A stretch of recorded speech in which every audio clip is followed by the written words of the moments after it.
Welcome to NS Astrology Institute. Vedic Astrology, KP Astrology, Bhrigu Nandi Nadi Astrology, Numerology and Vastu Astrology. In this third video, let's learn about the importance of Bhadaka houses. If any planet is associated with Bhadaka houses or is under the influence of Bhadaka houses, it hinders progress. It also gives losses and sorrows. Very important astrology predictive rule. Before learning about these Bhadaka houses, one should also consider the rules explained in part 1 and part 2 of the video. According to the rules explained in part 1 and part 2, if a planet is weak, and this weak planet gets significations with a Bhadaka house, then that planet will give 100% negative results. So if you watched this video till the end, you will understand the concept very clearly. Now, if we come to the topic of what are the Bhadaka houses, one should consider the movable, fixed and dual signs. The movable signs are Aries, Cancer, Libra, and Capricorn. These are also known as Chara Rashis.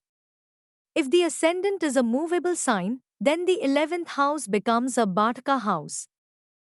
The fixed signs are Taurus, Leo, Scorpio, and Aquarius. These are also known as Sthira Rashis. If the ascendant is a fixed sign, then the 9th house becomes a Bhadaka house. The dual signs are Gemini, Virgo, Sagittarius, and Pisces. These are also known as Dvisvabhav Rashis. If the ascendant is a dual sign, then the 7th house becomes a Bhadaka house. Now, if we come to the analytical method, let's take a horoscope for example and understand it in detail. This analysis method is based on the KP Nakshatra method. If we can understand all this, we will be able to understand whether the effect of the Bhadaka house will be there or whether the severity of the Bhadaka house will be reduced. For example, in the horoscope taken here, the ascendant is Aries.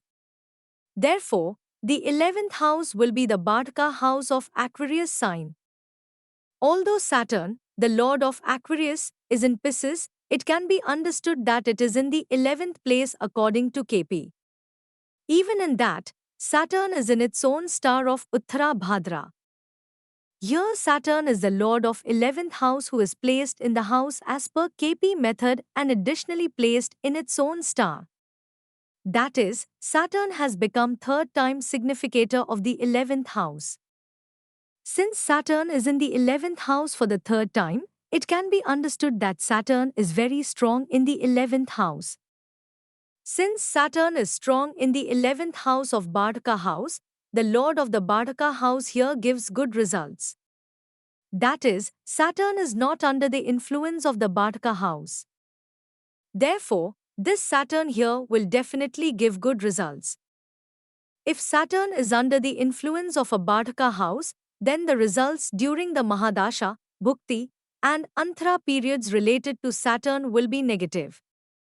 Similarly, if Saturn is under the influence of any planet, then it can be understood that that planet is also under the influence of a Bhadaka house.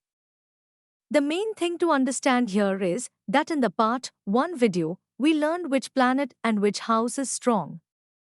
Similarly, in the part 2 video, we learned that if a planet gets directional strength, that planet is strong. Now in this part 3 video, we also learned about the Bhadaka houses. There are many methods in astrology. Whichever method we want to make a prediction, according to the rules explained in these 3 videos, we have to see whether the planet is strong or not.